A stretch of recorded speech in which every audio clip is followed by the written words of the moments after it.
Hey, eat the cake. Welcome to a special episode. Nope, it's going to be several episodes, actually, now that I'm thinking about it. We are entering Holy Week. This is the Monday of Holy Week. We just celebrated Palm Sunday yesterday, and so we thought what better way to bring you all the things of Holy Week than to bring you a podcast specifically focused on each and every day of Holy Week. And so today is the Monday of Holy Week, but before we get into that, you know how we always have to do it. So we got to start with our Would You Rathers. So Ethan, I think you have those. We'll add our sound effects in. Yes. Here we go. By the way, we're on camera, if y'all didn't know that. Yes, You didn't even realize. doing something different. All right. Would you rather hide eggs or hunt for eggs? I'm hiding eggs all day long.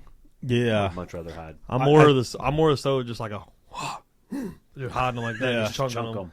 Yeah, I would say I'm probably more. Can't explain. Yeah, Hide. yeah, true. Hide. Yeah. You said hide? Yeah, 100%. I'll go with hide.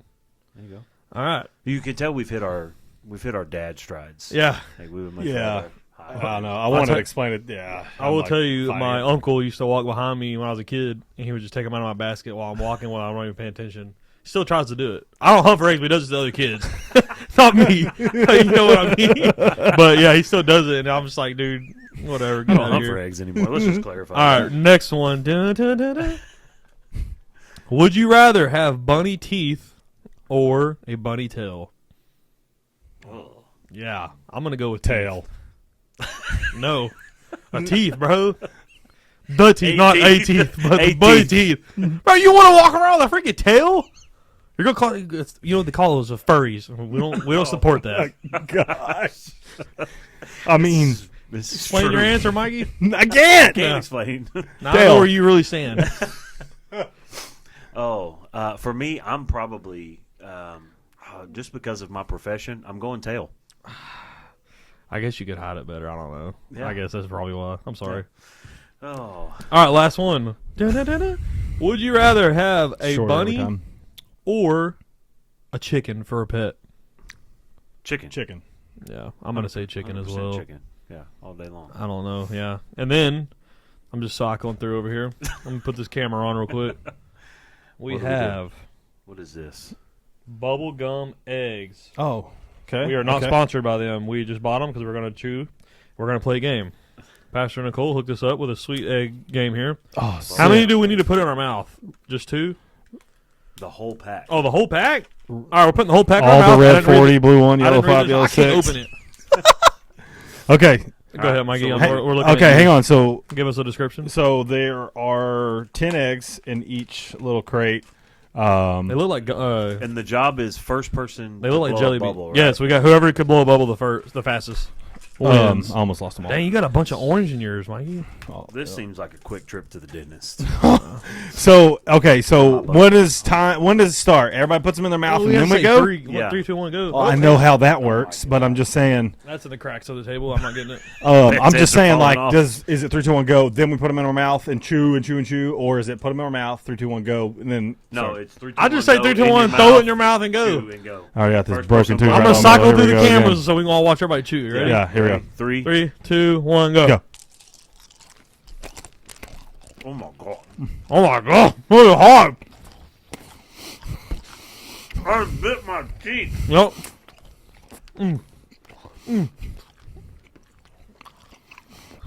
These are hard. I hope y'all are enjoying watching this. A little ASMR. Yeah, this is painful. Who comes up with that kind of stuff? Your wife. I'm trying to smack should've you hit him with a with cow.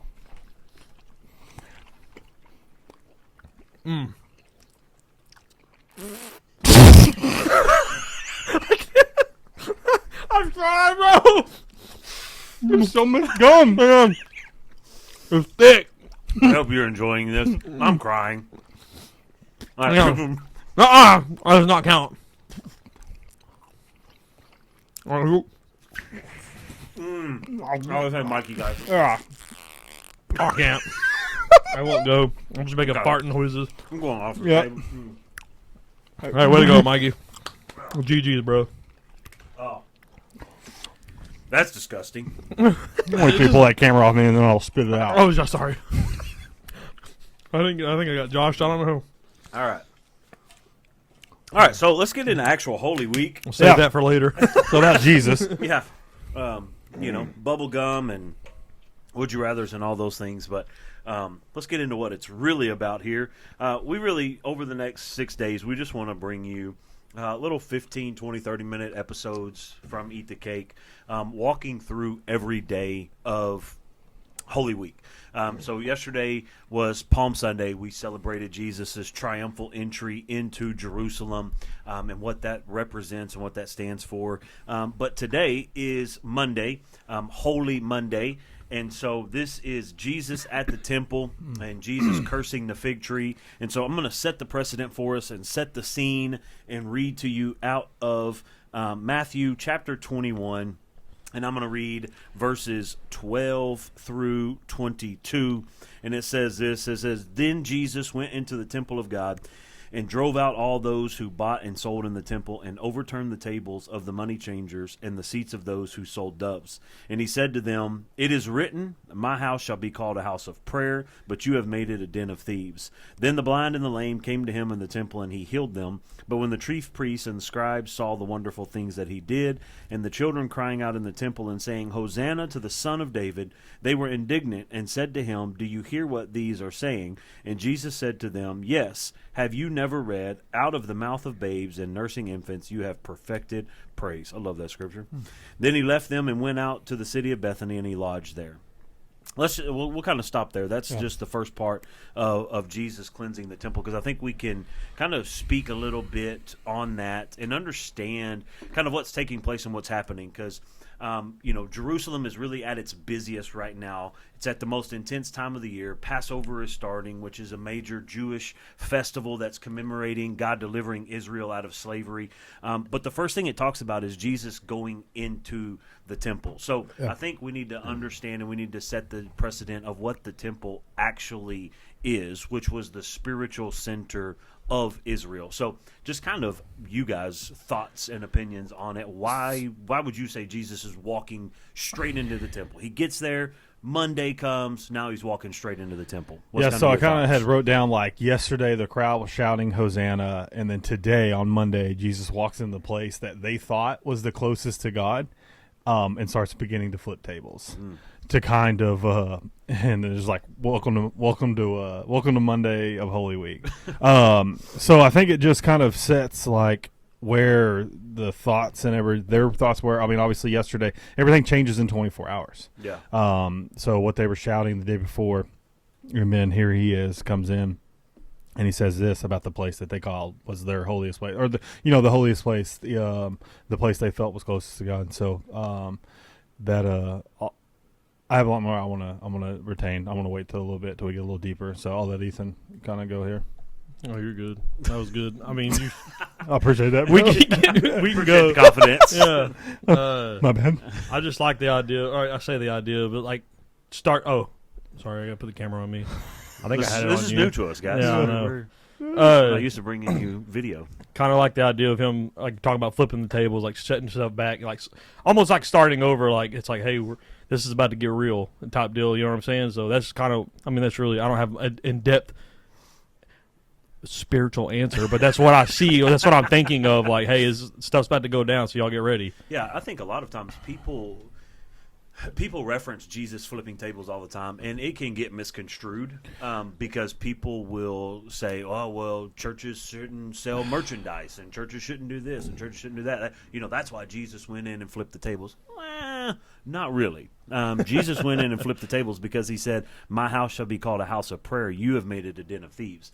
They were operating in a sense that they shouldn't be operating in, and they were changing people out of money, or not changing people out of money, but there was an exchange going. So Right. that was a place of when people would travel through, like an exchange of money would happen there, Right. and they were doing it unfair rates, like how they would give back. Like it was like, oh, I'll give you 10 cents on the dollar. You know what I mean? Like I'm going to keep most of your money on the. Like a dealership today. Yeah, like for a change rate, like I'm going to keep all of this, but you can have this.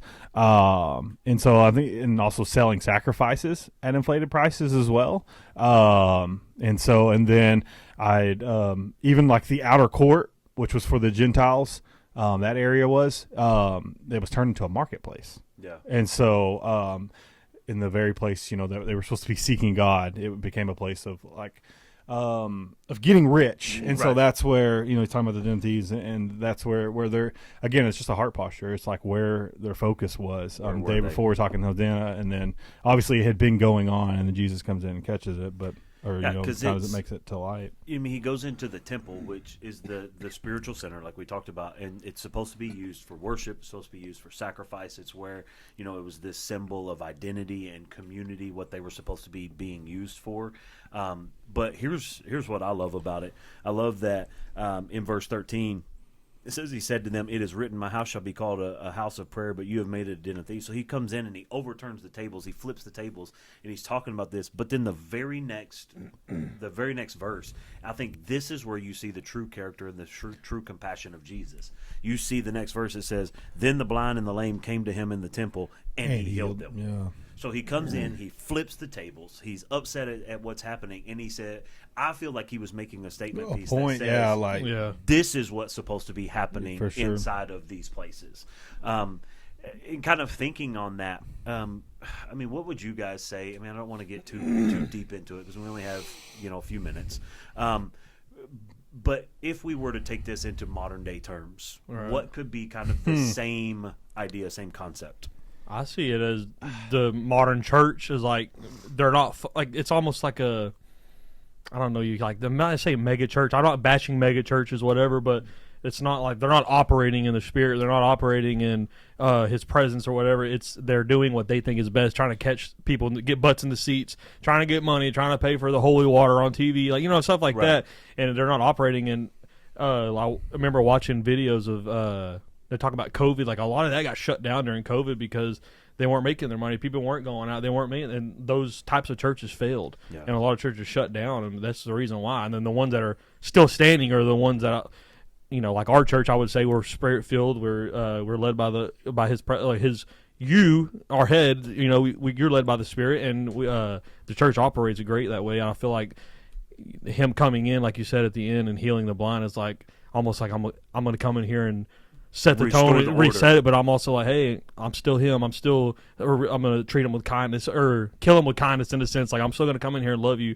But yeah, that's what I think about it. This is a modern day church kind of deal. No, but that's good. I like that.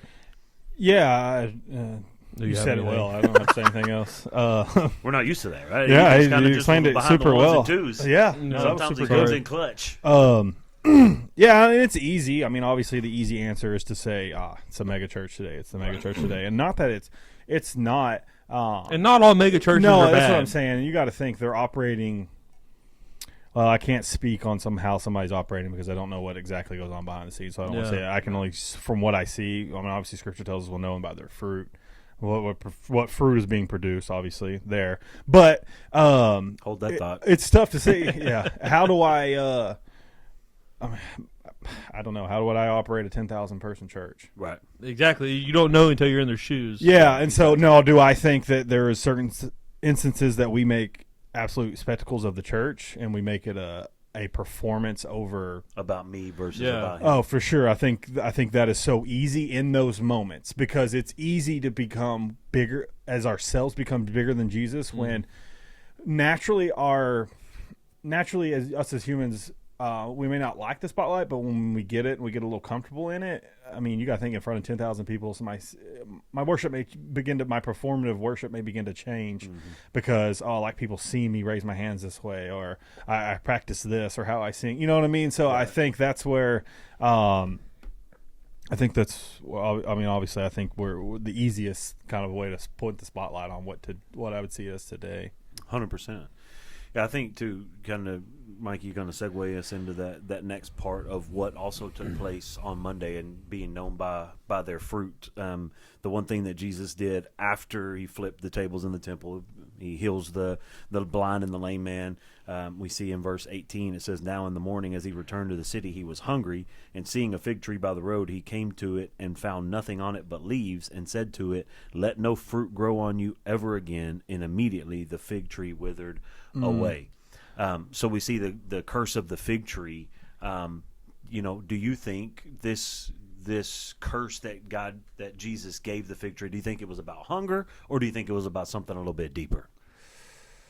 A little both. I mean, here's the thing: what's cool about the tree is like it had a what. So okay, we're obviously in springtime right now. What do we know when we see trees? It starts to come back. What happens to trees? They bloom. Yeah, but what are they getting? They're getting leaves. Oh yeah, right? yeah. So he explains it perfectly. He says it.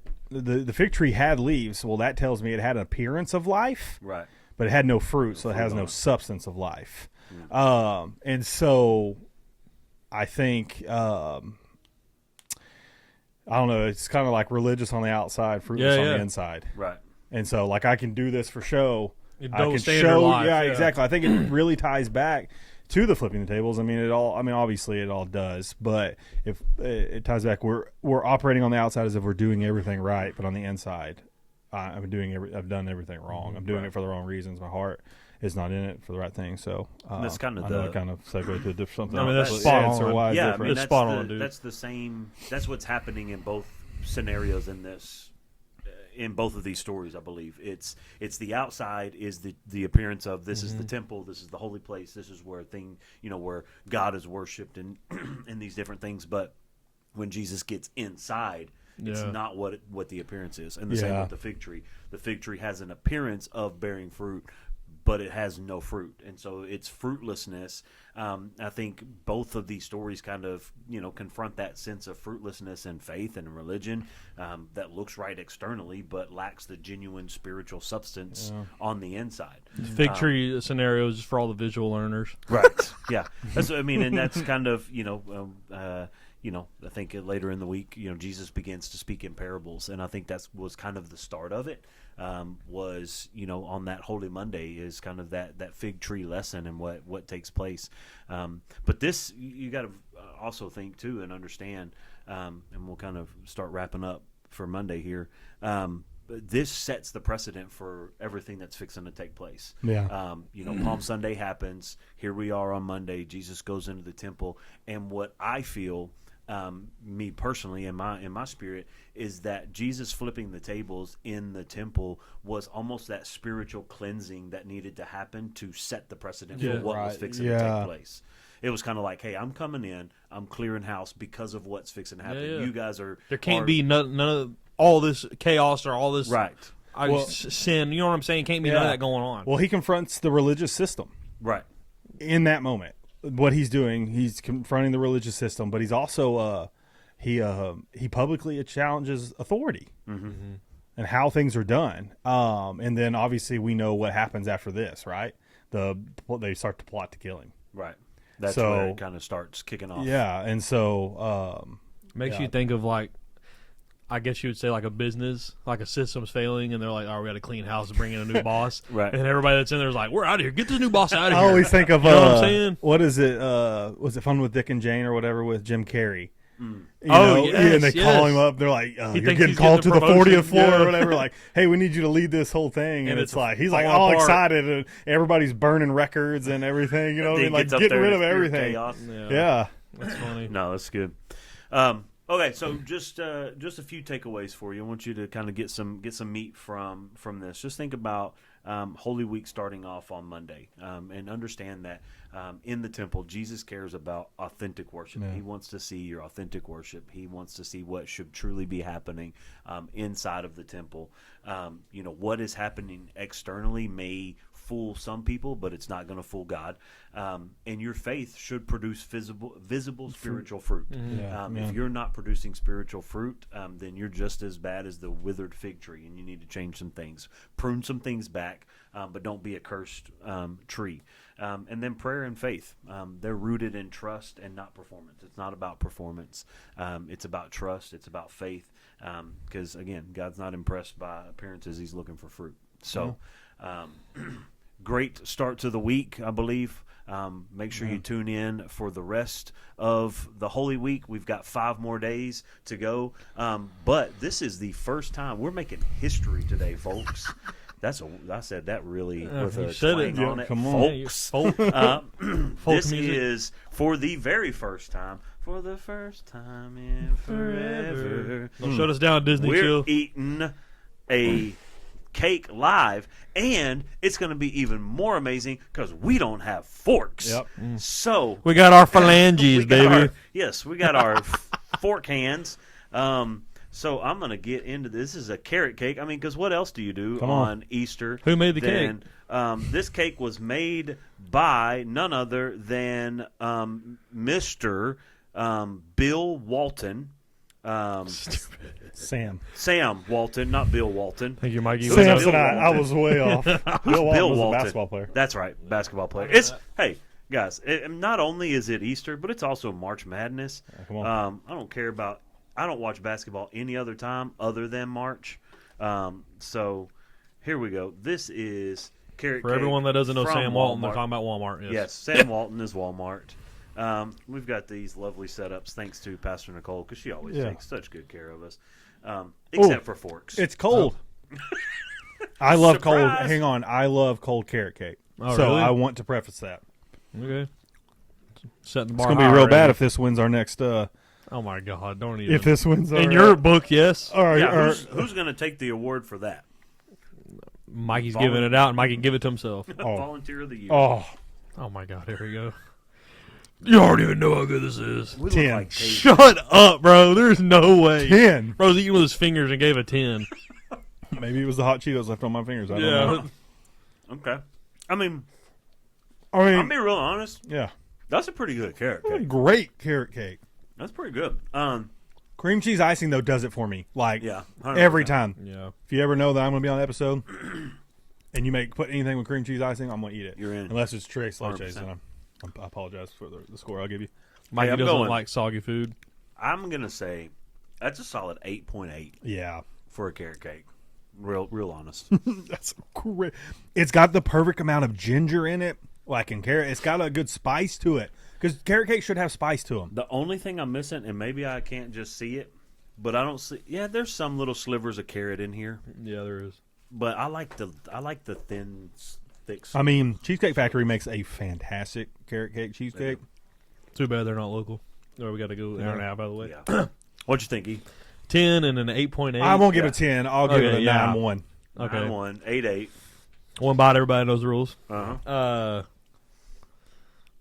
I thought the spice was too much, in my opinion. Like, it tastes like too much cinnamon or something in there, but I guess it's a ginger. Yeah. I'll give it like a 7.4. 7-4. It's all right. Hey, I mean, the bet. cream icing is good, but the other than cream that, cheese it was icing, yeah. decent. Yeah. bet. It's Walmart. I'm calling it. Yeah, it's, Hey, hey, you know, beauty's in the eye of the beholder. Yeah. That's it. You know what I'm saying? It's a preference thing. And It's I a beauty preference the, thing. It always is. I behold the beauty of a carrot cake. Yeah, that's fine.